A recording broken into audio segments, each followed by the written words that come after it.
Danielle, and welcome to episode of Talking with Your Mouth Full with my Facebook friend. And this is the first time I'm actually meeting him in person. We've been connected for few months, 3-4 months, maybe even longer. No, it was more than that. We've been connected for like 2 years. That's I think. right. You're right. 2 years, around 2 years, and he's a fellow chef friend of mine. And I saw him.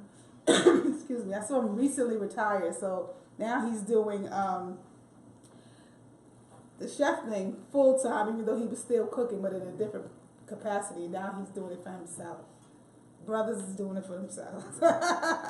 So I decided to let me sit down and talk with him, and so you could get a inside look at what it is to be a chef, the struggles it is to be a chef, the triumphs. It's a lot being a chef, especially a black chef, and we have to work twice as hard to get half recognized. We don't get the full recognition because when you turn on the Food Network, you don't see a lot of us, but there are so many black chefs that are actually doing. If you peruse through social media, you see so many of us, correct? No doubt. A lot of black chefs, but we don't get the recognition. We don't get to that exposure that a lot of chefs of different ethnicities, they get that recognition that we don't get. So my thing is, I refuse to go on like Chopped. People always say, "Oh, why you don't go on Chopped?" No, I don't want to go on Chopped because my perspective is this: food is like art, which you like, I might not like. You might eat chitlins, I don't eat chitlins. You understand what I'm saying? So it's like art, and it depends on the person. So you have a panel of 4 people critiquing you on their personal perspective on food. So just because it's not good to them doesn't mean it's not good. That could be a blow to your ego going on that type of show and having somebody telling you, "Oh well, you've been chopped." F you. and the whole thing with the Chopped concept is that the food they give you to work with on Chopped, the chances of you actually using those combinations of food are 0 in 1,000. Right. They'll give you a kumquat and some Fruit Loops or something like that, and ask you to create something with that. The show, is completely misleading. So, and like the chef said, people asking me all the time, when am I going to open my own restaurant? When am I going to go on Chopped? When am I going to go on Master Chef or Hell's Kitchen, which is one of the worst shows in the history of mankind as far as focusing on culinary talent, because most of the people that are on that show, they don't know anything. They haven't been through the trenches. They haven't been through the rigors of being a chef, coming up in this business. And I'm old school. I come from being a chef where I had somebody when I first got my first restaurant job that yelled at me, that trashed me, that screamed at me at every minute, that Gordon Ramsay type mentality. And even though it might have helped me, that's not the way you're going to be able to train anybody to be a qualified chef, by berating them. And right. This chef business thing takes a lot of time and patience and courage, to get where you want to go. And now, in my case, I'm not a classically trained. I have no culinary training whatsoever. When I decided to be a chef, I took the training that I had from the United States Army, which is very, very basic. And then I came home and I started reading books and watching the television programs and then when I first got a job as a chef, I followed around all the guys that had the culinary chef education that they paid an exorbitant amount of money to get. And then I just followed them around and I took notes. And even though it might have taken me 11 years, which it might have taken them 4, I established the same type of culinary knowledge that they got by going to school, just by learning from them. Right. So it's a very lucrative, rewarding field for anybody to get into now, and especially now for black youth. Black youth who are wandering around right now trying to figure out what their niche is and what they're trying to do in life. I really suggest that they try to get into the culinary industry because it's taken off. you know, and the opportunities are boundless right now for black chefs or for any chefs in the industry right now. So I'm happy I chose this profession. I'm retired now after 39 years of being a cook, chef, slash. It took me 11 years just to become a sous chef. And now I've been an executive chef for the last 22 years. So I'm retired now. I want to do catering. I want to satisfy people. And this is where it's at. Right. Yeah. People don't understand that it's a lot of it's some heartache in here.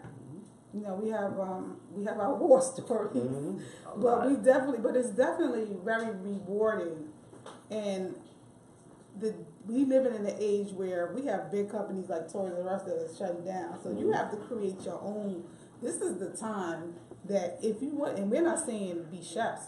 You know, you could be whatever it is you want to be, but create your own. And my thing is to the reason why I do what I do and the way that I do it is because I want to always be in control of my brand.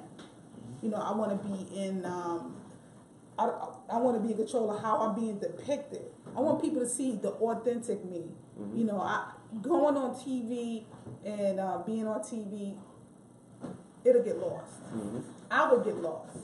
You know, so I like to do my own, and people always say, oh, when you gonna do this, and when you gonna go on cupcake boards, and I'm not into none of that. It's not necessary. No, it's not for me. You know, I don't knock anybody that wants to do it, but it's definitely not for me. You know, I just want to be a better chef today than I was yesterday. You know, I try to stay abreast of what's going on in our industry. And, you know, the new tools, the new techniques, and stuff like that. I take classes whenever I can. And, you know, like you said, you get with those chefs that know more than you, and you take notes. Because why go to school and incur that student loan that you'll be paying back till you retire, till you become a senior citizen? Because going to culinary school is not cheap. Nope. It's not cheap. People think, oh, to be a chef, it's not cheap. And the reason why I always wanted to work for myself is that going into a restaurant, they don't pay you. People think because you cook and you in a restaurant, they don't not pay you. You probably get maybe a little bit above minimum wage. Yeah, when you start in this business, you start from the bottom. You truly start from the bottom. I don't care how good you are. Right. You know, when you take a job as a line cook or just an entry level chef, you know, you're lucky you're gonna make $25,000 a year, maybe less than that. Right. The real money doesn't kick in until you're a sous chef, or you have a specialty, or you're an executive chef. Right. That's when you can command, you know, what you're truly worth. Right. And there's a lot of prejudices still in this business. There's a lot of restaurants and stuff that still don't believe that a chef of color or a chef coming from a minority is as good as a classically trained chef from another race, and that, you know, those stereotypes are fastly being disproven now. Because one thing I will say, I'm starting to see now, there's a lot of more people of color stepping into these executive chef roles in the restaurants and stuff like that. I'm really happy to see that. To see that happening. You know, yeah, that we're starting to finally be recognized, because this cooking thing, you know, if you go back into the history of it, you know, when black people really were starting to be known as being the cooks, we were slaves. Or we were the porters on the railroad and stuff like that. Exactly. White people didn't cook anything. We cooked and they ate our food, you know. Right. Now, you know, they're taking all the credit for the stuff that we created, the flavors that we've melded and stuff like that. And I'm not going to say that I do know a lot of white chefs and a lot of chefs of not color. They're very good. No, you know? they are. But guess Until what? they start messing up the macaroni and cheese, and then I'll be ready to just be like, I'll be ready to go to and be like, listen, and cuff them up and be like, yo, who told you to put stuffing in macaroni and cheese? Yep. You know, who told you to do this and that? Like all the stuff that they be doing in macaroni and cheese, they go too far. You know, macaroni and cheese is like basic macaroni cheese, whatever else. Okay. All these other exotic cheeses, all cheeses don't marry well together. Don't melt, They don't marry well together. I don't care if people be like, oh, I'm making macaroni and cheese with 10 cheeses. all those cheeses are not going to marry together. That's right. They don't go together. Especially if you use like one of the, like a blue cheese or one of those Strong. they throw off the flavor, the whole flavor of what macaroni and cheese is supposed to taste like. You know, it's sharp cheddar, white cheddar. Maybe you might want to make a bechamel, which is a cream sauce, and add cheese to it. Right. But once you start adding all those other cheeses and stuff like that, you want to add Brussels sprouts to it? Come on, man. Come on, man. Come on. I'm all for reel it back now. Don't make me go postal. I be ready to get my knife and be like, yo, are you serious? Mm-hmm. You added what to macaroni and cheese? Like during the holidays, all these videos was going around. They was adding all kinds of Brussels sprouts, and I'm like, no. So, what are we gonna do today, Chef? We gonna cook anything today?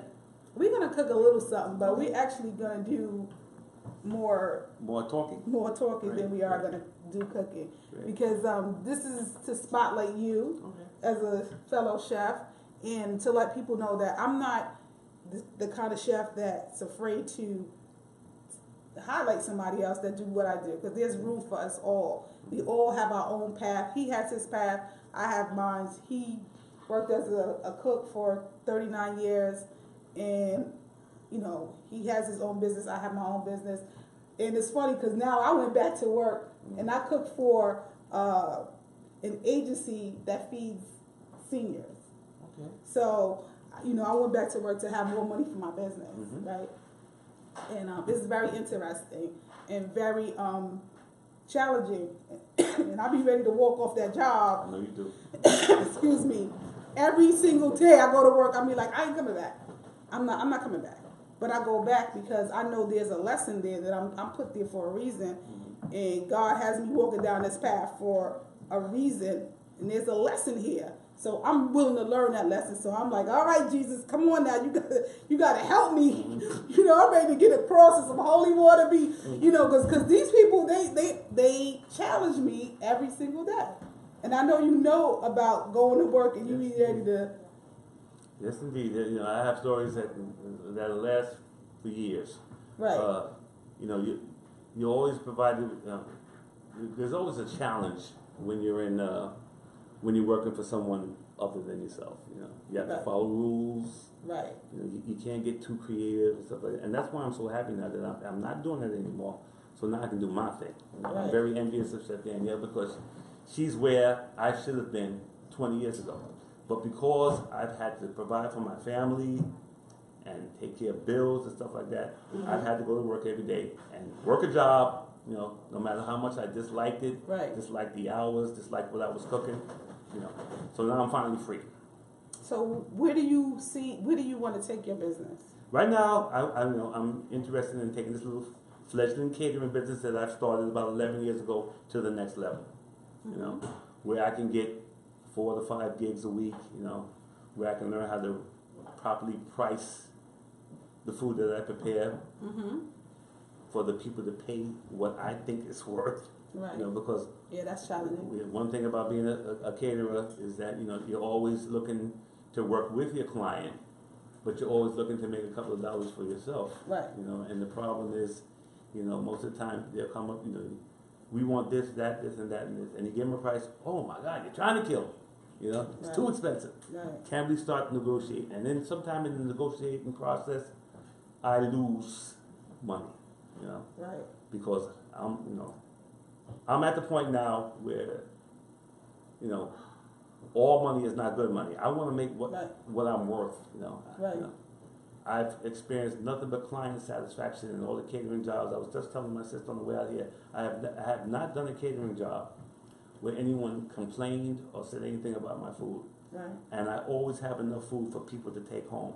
Right. You know, number one rule of being a caterer is that you can never run out of food, and your food has to taste good. Number two. Right. Absolutely. So this is where I'm at right now. This summer, this spring, I'm looking to get, you know, my business, you know, going further, to learn about licensing and becoming, you know, incorporated and stuff like that. Because right now, if the IRS came after right now, I don't have an He answer didn't say for. that. I don't have an answer for him because. He didn't say that. He got. But some I'm not answers. making enough money I'm not making enough money right now for the IRS to care about what I'm doing. You know, so. He didn't mean that, With y'all. the help of my sister and my daughter and people, you know, I need to turn over the pricing part to my sister and my daughter because I don't know what I'm doing when it comes to that. Because I always tell a client, okay, this is what it's going to cost you. And then when the party is all over and I look into my pocket, I'm like, I'm not happy with what my profit was. But they're very happy with the product. Right. So this is where we're going to go, you know, from here. I'm looking to learn, you know, to take it to the next level. And it has nothing to do with age or how old I am or anything like that. There's money to be made in this business. And, yeah, food, you want to get it. You want to get your piece of the pie. And I totally get that. You know, and I've worked with some major catering. I worked with Spoon Break Catering, Norma Darden. Right. She was one of the first persons that brought me into this business and showed me what to do. She found me many years ago at the United Nations and she asked me, would I be interested in doing some catering? And 3 weeks later, I was in Bill Cosby's living room preparing a dinner for 13 black colleges where he gave $1 million to each college. And you know, I was like, wow, you know, I've come a long way. Right. And it can only go up from here. What's your Instagram page? I think my Instagram is the same as my Facebook page. Chef DG805. Mm-hmm. Yeah. So follow him, Chef DG805. Put me up on David- I just want to David make sure Gladman. that that's my Instagram page, and then my Facebook page is David Gladman Catering. There's all kinds of beautiful photos on there of the food I prepare because most of the time when I prepare Sunday dinner or I do any event, I take pictures of my food. And he posts them. And I post them. And he don't. I don't post them for likes. I post them for. And he posts them, and he don't even tell us what it is. And I just be like, I'm gonna kill Dave, cause I don't even know what this is. I'm looking at, but it's so good. I just wanna. Is it beef or is it chicken? No, I know what it is. But it's just that people, when they see pictures, they wanna read the caption. They wanna know what it is. What it is. So from here on out, just make so I know what it. So I know what I'm lusting over. I would like to know, just so you know, for future reference. But yeah, Let me say what David Gladman 805. That's my Instagram. And let me say something else about soul food. Right? I mean, I've completely lost that moniker of soul food. There's no such thing as soul food to me. It's food, you know, with my soul being put into it. Right. That doesn't classify it as soul food, you know. But you know, when you lock yourself into that soul food category, people think you're only fried chicken, macaroni and cheese, blah blah blah. You know, it's way more than that. I'm classically French trained. I know how to make French food, Italian food, Chinese food. right. You know, you have to be diverse in this business. I'm not saying that, you know, it's something that you're going to get overnight, but you have to learn how to make more than just one, you know, just one nationality of food. Right. Because, you know, when I'm out there trying to get clients, I'm not out there trying to look for clients based on race, ethnic. You know, I'm looking to get business. I don't care who you are. Right. You know? Right. Yeah, so You're just trying to feed people. just trying to feed people. Make money and do what you love. And when we sit down and plan a menu, and you tell me something that I'm not familiar with, even though it's pretty much not too many things that I'm not familiar with because of my background, you know, I will research it and make it to the best of my ability. Right. Right. Italian, whatever it may be. Right. That's what it is. That's what it is. So what's your favorite dish that you like to make? Well, if you go to my, you'll see me doing a lot of stuff with seafood and shrimp. You know, I do a lot of stuff with seafood and shrimp. I do a lot of stuff with turkey wings and oxtails and stuff like that. I seen you. That's what I seen like a couple of.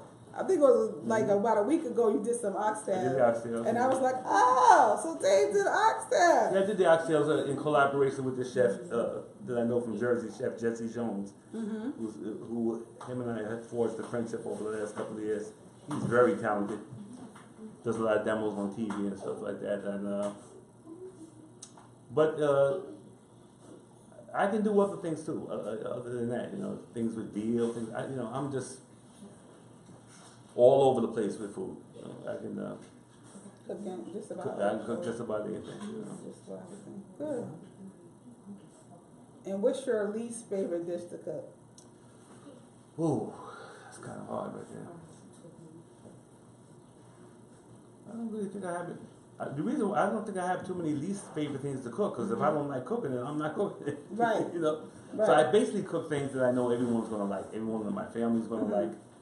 You know, I don't think there's anything that. If a client came to you and said, "I need you to cook this," what would you be? And then you didn't like it. What would it be?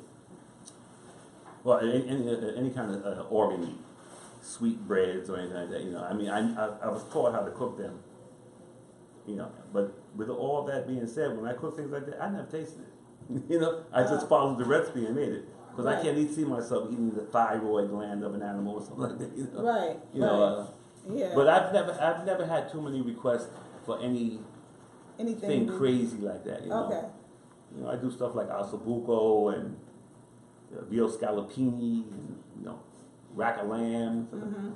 These are all things that I learned in the hotel, because I have a good hotel restaurant background.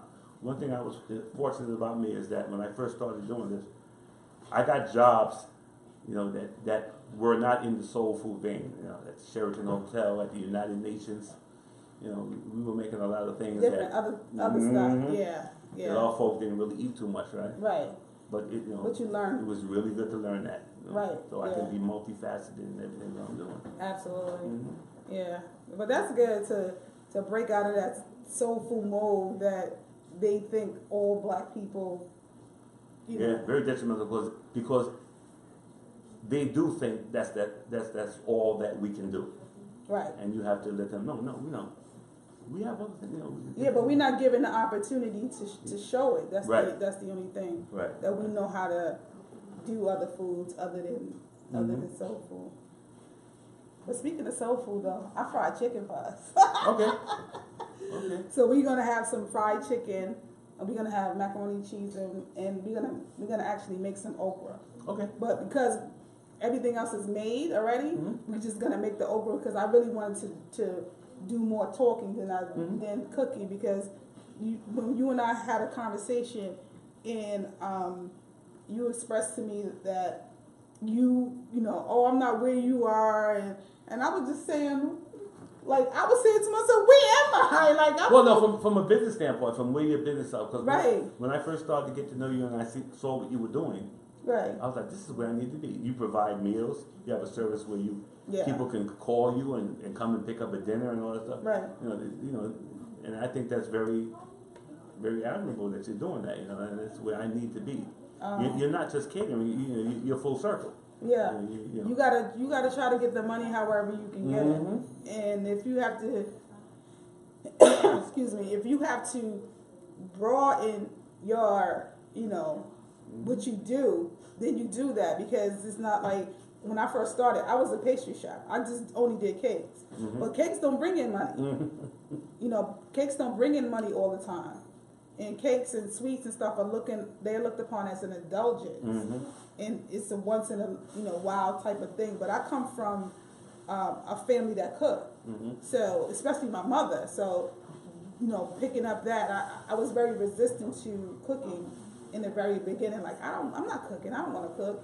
But then when those jobs started to, dry up a little bit, and you're like, okay, I'm going to have to cook. I'm going to have to do something. So, but it had to be, and I always said to myself, whatever I do, and whatever I do within my business, it has to do with cooking. It has to do with culinary, because I'm not going to be selling Avon to supplement my own income. Right. You know, nothing wrong with Avon if you sell Avon, but as a chef, I want to stay within my field. Yeah. Even when I had saw that you had said something today about you had went back into the workforce, and I said, well, I hope she's not, she didn't abandon the cooking. I thought maybe you might be doing something as far as Tampa secretary, something like that. No. If you're going to go back into the workforce, go back into the workforce doing what you're supposed to be doing, what you know. Yeah. But it's teaching me something from a different perspective. You know. Even now, I'm on Social Security, and I want, and for me to go back into the workforce, I'm not allowed to make over a certain amount of money. Right. So, I have to think hard and long. Matter of fact, I don't think I'm ever going back into the 40-hour, get up 4 o'clock in the morning workforce. No, I'm done with that. Right. I'm going to just take this catering thing to the next level. Start getting my business cards and my name out there. I'm pretty well known in Mount Vernon right now. I'm on the churches and stuff like that. And that's all good. But with all that, when you deal with the kind of people that I'm dealing with right now, my clientele, the bargaining factor, about how much I'm going to get paid, that always comes into play. I want to be able right now to just say, I'm okay. Expand your horizons. What do you need? What do you want? Here's my price. Can you deal with this? You're going to be satisfied, blah, blah, blah. And take it from there. I don't want to have to be up there talking about, Chef, that's a little bit too rich for my blood. The negotiation process coming in. I'm tired of that. Yeah. But one thing I love about being in business is that you also have the right to refuse service. And people, a lot of people don't exercise that. And a lot of times that I didn't in the beginning, but as I grew and I learned, when I see that the customer's about to be difficult and my feathers are starting to be ruffled, I just cut them off. Yes. Because what's going to happen is that my peace of mind is worth way more than what they're actually paying me for this job. My peace of mind is worth way more than that. So I'm not about to have somebody aggravate me to no end for whatever money that they're giving me. So I would rather say, no, this is not something I can do. I can't do this because it's always going to be difficult. And you have to recognize those red flags when they start going up. And when they go up, I shut down because it's like I don't want to waste any more of my time. Let me go chase the next client. Let me go service the next client. Let me do whatever I do. Listen, I have my apron line. I have in-home chef services. I have client meal prep, and I cook for certain clients. I have a bodybuilder that I'm working with, so his diet is very strict and very rigorous, and I prepare his food. So I have clients. So, I need more money. I'm not going to say it like I'm living, in a luxury over here, but I'm still chasing more clients, but with so much that I have on my plate with what I'm doing, and then I produce events, to allow other entrepreneurs to showcase themselves. So it's like I'm going to help people because it's lonely at the top. Take some people with you, and that's my philosophy. Exactly. I want to take some people with me. If you want to go, let's go. So with all of this on my plate, I'm not dealing with difficult customers. You gotta go. I can't do it. I'll be like, oh, okay, I'm not doing it. I see them red flags. I'll be out. Stage left. I'm out. And then that's what I learned. That's what I have to learn how to do. Because right now, just to keep myself busy, or just to make $2 as compared to me making $10, I'll take on business, and that's what has to stop. I think I told you a couple of weeks ago. Somebody called me last week to do a repass for 25 people. They wanted fried chicken, barbecue chicken, macaroni and cheese, collard greens, and yams. And I said, okay, I'll do it for $400. And we got all, basically comes out to $18, something a person. And like I said, it was repassed. Somebody had passed away. The woman called me back 15 minutes later after we settled on the price and said, Chef Dave, guess what? We found another chef to do it. At that time, a long time ago, I would have said to her, oh, what's wrong? Be like, am I a little too high or blah, blah, blah.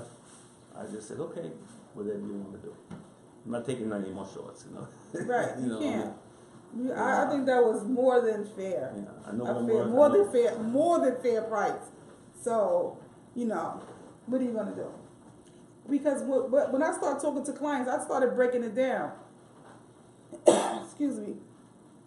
So you want this, and this, and this, and this? Do you know that comes out to $5 a person? Can you eat somewhere for $5? And get this, what you want? Can you eat for $5? Can you go? Show me so I can order from them so I don't have to cook. I can just order from them and serve that to my clients. Because you can't go anywhere in New York and eat for $5 a person. And eat for $5 a person and get 2 meats and 2 sides. It don't work like that.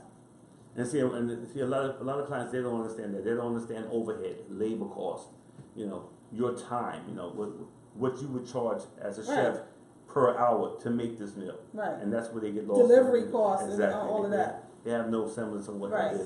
They don't. Right. So, that's where things get lost in translation, and I just be like, I don't speak no English. I'm out of here. Time to go. Yeah, time to go. You gotta go. But some people, when you break it down like that, they be like, oh, I didn't think about that. Not to mention that I'm usually going to prepare enough food for you that when your event is over, everybody's going to be able to take some home. Yeah. What about, a little something, whatever it is. I'm not going to run out, and I'm usually going to have too much because I don't want to ever something to come up where you've overestimated the amount of guests that you have coming to the event. Or how much they're going to eat. So my cousin came, she didn't call. My goal is to have food for everybody who attends the event. Right, exactly. So yeah. So we're gonna get this induction burner going on. We're gonna actually make some okra. Okay. To go with our macaroni and cheese and okay, what kind of okra are you making? Okra with tomatoes? Yes. Okay. What is your... Now, a lot of people don't deal with okra because of the sliminess factor, yeah, I love okra. I mean, as an adult, and and as a chef, I learned to love a lot of foods that I didn't like when I was little, like beets. Right? Exactly. I love beets. I love okra. Cabbage. All these things. I love cabbage. I even love Brussels sprouts. I used to hate them. I love asparagus, and I just be like, oh my God, all these new vegetables and new taste and kale, and I love all this. All of it. I love it all. Yeah. There's not too many things that I don't like right now, or I don't know how to prepare to my liking. Right, right. I used to just be resistant, but when you get a certain age, you gotta eat vegetables. Right. It's like it just doesn't work like that. You gotta eat vegetables. So. Now I know that a lot of people that prepare okra fried, right? Which is one of the ways to eliminate the slime, Yeah. But I usually like to blanch my okra in a little bit of vinegar, take it off, shock it, cool it down, then cut it up, and it reduces some of the some of the slime that comes off of it. No, I like the sliminess. You like it? Okay. I like the sliminess. Okay. I'm sorry. I'm not trying to gross nobody out, but I like the sliminess. Like I just like it. Just gotta be slimy. Like don't eliminate. Don't cut mine. Just give me yours if you don't want it. That's how I am. So we have okra, and we have some. Are you going to leave it like this, or are you going to cut it on the body? Well, you're cooking it, so you tell me. Okay, what we're going to do.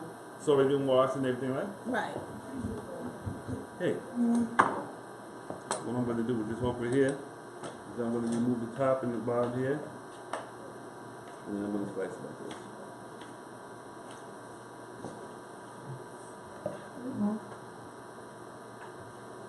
It's so nice to have somebody else cook for you. So.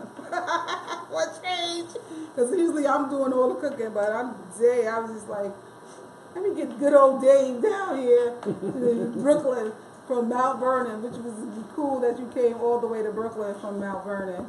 And Mount Vernon is pretty cool. It was us talking off camera, I learned a lot about with the happenings of Mount Vernon, not knowing that there's a lot of Caribbean restaurants. I did not know that. I didn't know. I knew there was a few, but I didn't know it was like more than I thought actually. Yeah. Right now, Mount Vernon's claim to fame is that we have a lot of entertainers that come from there. Mr. Denzel. Yeah. My classmate and personal friend. I've been fortunate enough to go out to dinner with him on both coasts. Oh, nice. In LA, when I used to live in Santa Monica. So we went to a restaurant called Mama's Snack and Chat. They sound like they was good. Well, it was featured on. They actually parodied it in Living Color. Oh. When the guy goes, so Peter. Oh, really? That's that restaurant. So Denzel took me there, and we sat down. We had lunch. Well, we had dinner.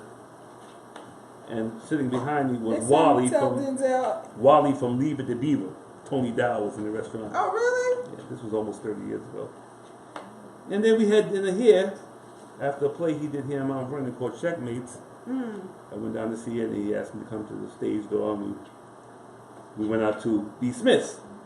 Oh, nice. You know, God bless B. Smith. I hope she's doing all right. Yeah, I hope so too. A great restaurateur. Yeah.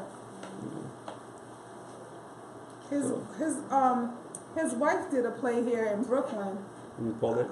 Yeah, Pauletta did a play here in Brooklyn a couple of months ago called The Settler. And it was really, really, really, really good. It was really good. Like, I would have went to see that again. It was really good. I didn't even know she was an actress. I didn't know she had a band.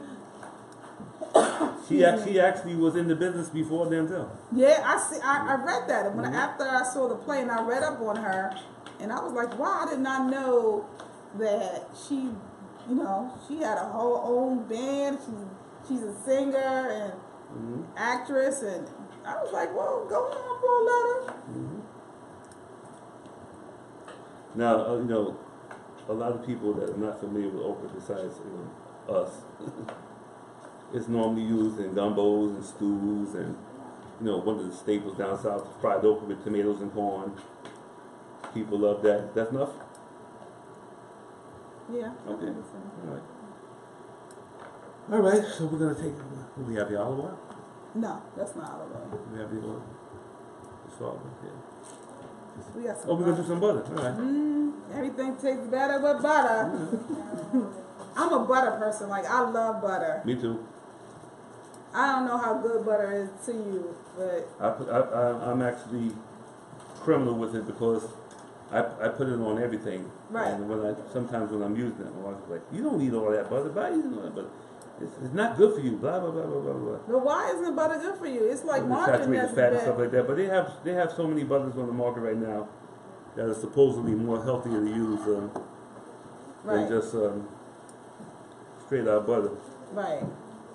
Yeah, I can't use no fake butter. I can't use I can't believe it's not butter. I can't. I really can't. You got some cherry tomatoes there, right? Okay. Aside for right now. Let me get this out of here. Now, in this cooking business, right, there are terms in the cooking business that pretty much let you know that this cooking business is all about time. You don't want to rush cooking. Braising, simmering, sauteing. These are all terms. Right. That suggest to you that you take your time when you're cooking things. Right. Okra and tomatoes is pretty much a quick flash fry. You don't take too long. You take these cherry tomatoes and half them. Yeah, I love okra and tomatoes.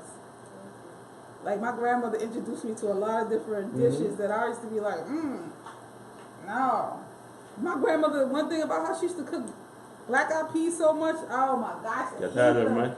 But now I've grown to love them and respect them, and it's like, wow, they're pretty good. I made a soup with some black-eyed peas. That soup was so good. I was eating that soup for like 3 days. Like, yes, this soup was so good. Black-eyed pea soup was really good. It was really good. I was like, okay, Grandma, I did you justice, because this black-eyed soup is pea casserades, that's a fancy French term. It's nothing really but like a black-eyed pea stew. You start it off with some lardon, which is diced up bacon, and stew it down. It's delicious. Yeah. Top it off with some cornbread. Okay, here we go. You should be about ready now. So this is butter before it browns. Even though I do like brown butter, I like the taste of nutty butter when butter starts to slightly saute and get a little brown, but not burnt. Right.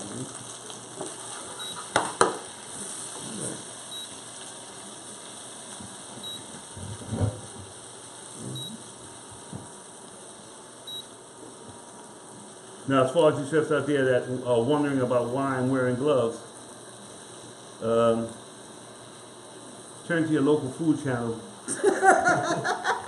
You won't see anybody wearing gloves. You don't. it's all about keeping your hands clean, not cross-contaminating, anything like that. You know, gloves are okay. I mean, when I can't season meat without gloves. I can't touch meat without gloves.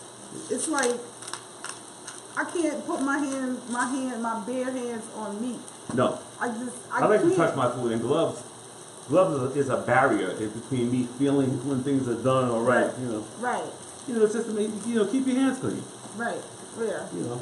I mean, in the restaurants and everything that they suggest that you wear gloves. Health department comes in, you don't have the gloves. Yeah, if you're cooking for yourself and you all right with not wearing gloves, then by all means. You're getting a fine. But if you're in a different environment, like a restaurant, you don't want to be cooking without gloves. But you'd be surprised what goes on behind the scenes in restaurants. Yeah. You actually have videos on Facebook of some of the things that do go on behind closed doors. I don't look at them. Yeah, because I would never eat out ever again. I choose not to know what they're doing. You know? Right. I'm just going to take a few minutes here. Let's see this slime. Did you see it? I'm over here salivating. I see all the slime. I'm like, Lord, yes, Lord. A lot of people won't he do it? There's also ways to get around. Like I said, if you want to pre-blanch your broccoli, I mean your okra, boil it ahead of time, then shock it down. But the one thing you want to make sure is that it's just done. Right. Just take a few minutes.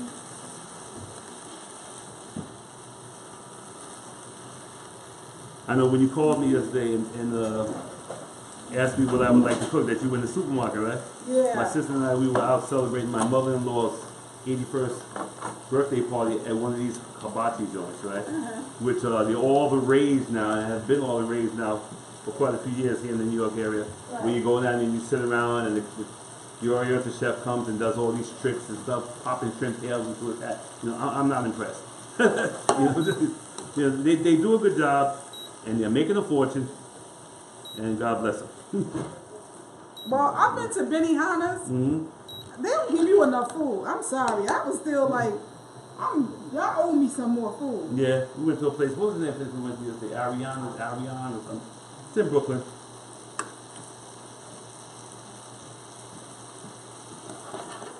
Boy, the money that they're making. It's a shame that these people from they're not from America.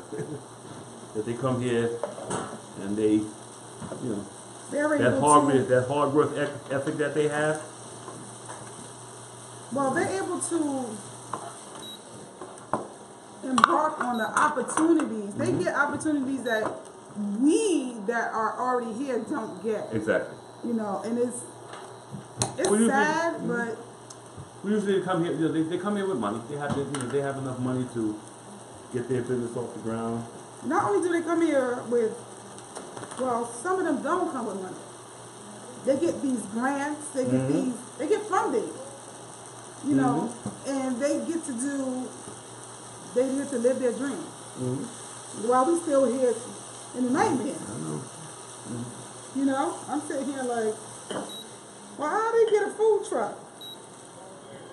Speaking of food trucks, for anybody who wants to know, it seems to be the next thing, the next hot thing that's popping off here in the culinary world is getting your own truck. You get your licensing and everything that you need to get in order. If they give it to you. Oh, there's a lot of money to be made in that field right now. But a food truck is so expensive. So it's expensive. Well, first of all, you have to have all your paperwork and stuff in order because you are going to get inspected. Somebody's going to come and check you out. Right. And then the maintenance and stuff to keep the truck up is phenomenal. But I was discussing with another friend of mine yesterday. We were watching the March on Washington that the kids had. The first thing he said to me is, D, can you imagine if we would have had a truck down there right now? How much money we would have made? A food truck. So he expressed to me that he had went to the Million Man March a couple of years ago, and he had to wait in line 2.5 hours to get something to eat down there. Really? The guy, and the people actually ran out of food, because when you're at an event like that where there's nothing in the area and everybody's, people get hungry. Right. And you got to do something about it. I'm just going to take the pieces to make sure it's done. We're almost there. Beautiful. One more minute. So,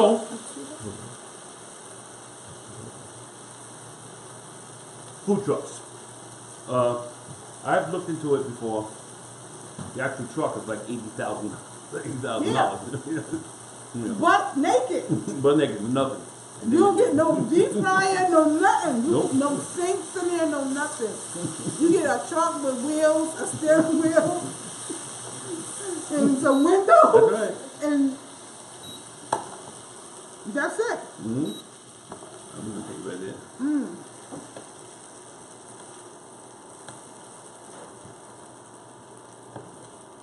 Now some nice roasted corn in here with you know. Come on, Dave, stop playing. To take the corn and You went too far, Dave. Reel it back in. We ain't got no corn. chicken looks good though, lovely. Now, I'm sure Chef Danielle knows, but this, as far as fried chicken is concerned, no fried chicken tastes like anything without seasoning either the night before or at least 3 or 4 hours in. When I make my fried chicken at home, I season my chicken the night before, let it marinate, you know. Me too. And I get up and not only do I season my chicken, the chicken and seasoned flour. Make sure that when I fry it, the grease is hot enough. Because if you don't know how to fry chicken, you can really. Well, if you don't know how to fry chicken, we can fry your chicken for you. Don't worry about it. If you don't know how to fry chicken, don't you ever worry about it. Dave is in Mount Vernon and I'm in Brooklyn. Okay, you can just reach out to either one of us. We will fry you. We'll fry you some chicken. We'll fry you some chicken. On my pages on Facebook and Instagram, I do feature fried chicken and what it's supposed to look like as far as the color. Right. I mean, my sister takes it because she loves fried chicken. That's really good stuff, man. Delicious. How do you make your macaroni and cheese? Because I find that there's a couple of ways people are making it now. Like my daughter, she likes to make a cheese sauce. You know, cook the macaroni, then make the bechamel, and put the cheese in the cheese sauce, and the cheese sauce in the macaroni. Whereas the way I used to watch my grandmother and my mother make it, is they take that macaroni and cheese, cook it all, put it into a bowl, you season, you evaporated milk. Some people use eggs, some people use butter. And it's all about the seasoning and the quality of cheese that you use. Now, one of the tricks that people are using right now with macaroni and cheese, a lot of soul food restaurants, they're playing around with Velveeta, right? Which is, I personally don't like to use Velveeta in my macaroni and cheese. I like to make my own cheese sauce. I might use some white sharp cheddar. Yeah, but Velveeta is like it's not real. It's like, yeah, it's like the McDonald's I'm sorry, I don't mean McDonald's, I mean, you know what I'm saying?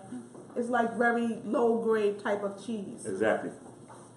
It is. And some of the more classier soul food restaurants in Manhattan are making macaroni and cheese with Velveeta because it saves them money on the milk, on the evaporated milk and the milk part. The evaporated milk don't cost that much, right? Sure doesn't. So that's really good. I'm all for saving. So you want some okra? No, okay. I'm all for saving money, but if it's gonna sacrifice the taste and the quality of my dish, I don't really get into all that. No. So how did you like the chicken? The chicken's excellent. Seasoned perfectly, crust is smoking. Now, I'm going to share with you a story about a soul food restaurant I went to Friday. And you're not going to say their name, but... No, I'm not going to say their name, but I'm not going to trash them because I'm going to still continue to support them. But, the reason why I gave them my business card is because after I called up with what I thought about the food, I wanted them to be able to call me and ask me, okay, well, what was wrong with this and what was wrong with that and what was wrong with this. As far as fried chicken is concerned, and it pertains to Popeyes or in churches, when you dredge your chicken in flour, when you dredge your fried chicken and you begin to fry it, what happens is as you continue to dredge the chicken, the flour mixture, it gets stronger, So any salt product that you have in that flour, it's going to, it's going to get strong. So I bought 2 chicken wings from this soul food restaurant just so I could see how their chicken tasted. And what happened was that the 2 pieces that they gave me, I could tell that they used flour that they had been dredging chicken in all day. Right, you know what I mean? Without refreshing the flour and this and that. So all the salt and the spices that they used in that chicken from earlier, it concentrated. You know, so when I got my chicken home and I took a bite of it, it was too salty. It was over seasoned, right? You know. Yeah. Wow. And right now, I'm trying not to hurt people because salt is a killer. You know, Right. I'm not saying don't use salt, but you know, yeah, we have a term in this business to taste. Mm-hmm. You know, Absolutely. you know this your chicken is seasoned perfectly, right? I can tell because I'm not getting it back.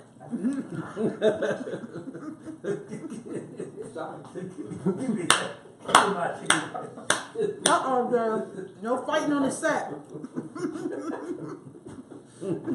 Real good. Mm-hmm. This was really good. The okra was perfect. But one thing I want to convey throughout this whole process that we're talking about right now, right? We need to support each other. Black business needs to support each other. We don't need to, you know, we're all trying to make some money. So you'll never see me go out and outright trash another caterer of color that's, you know, that's doing the same thing that I'm trying to do. Right. I'm going to encourage. If I can, you know, I have no problem. If I get a catering again and I can't handle it, I'll throw it to somebody else. Right. You know, Absolutely. we have to learn to know that it's room for us all. Mm-hmm. And your path is your path, and my path is my path. Mm-hmm. And you can't focus on how far along somebody else is in their path. Because if you focusing on you and what you're doing, you don't worry about that. Mm-hmm. You know, so you just have to. But I've had a bad experience too as well. I went to a restaurant.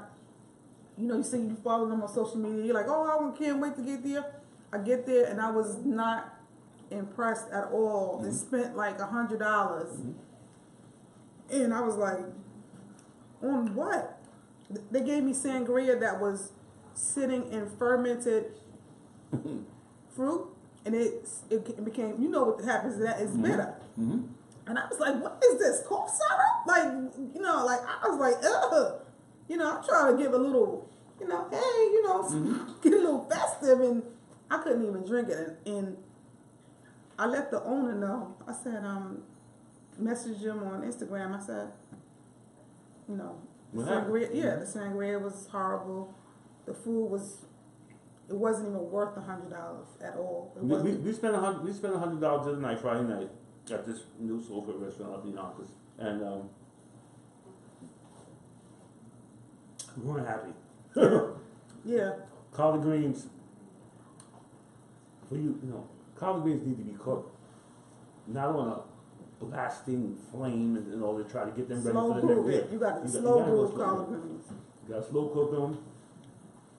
If you're gonna cook black eyed peas, please season them. You know, a lot of soul food restaurants now are not using any meat in any of their sides to satisfy vegetarians. Right.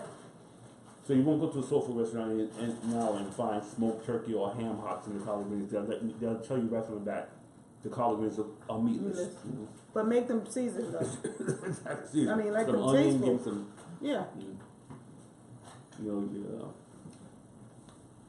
I like to cook my collard greens sometime with a little chicken broth and a chicken stock. Yeah. Mm-hmm. Yeah, I use you like vegetable stock.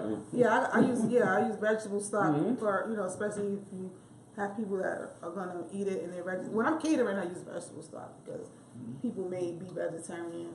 Even when I make, I saw a post this morning about, you know, somebody wanted a recipe for me for shrimp scampi, which is just sauteed shrimp in a buttery garlic sauce. Right. And I sent the guy the recipe, and then somebody posted on there, oh, and don't forget to use the shells, to rinse off the shells and make a shrimp stock for that buttery garlic sauce. I've been doing that for 20 years, and this person was just putting that on there. You extract flavor from shrimp shells. I have it all in my freezer. I do it for this. Yeah. Oh my God. Yeah. I save my shrimp shells. I just clean them, right? All right.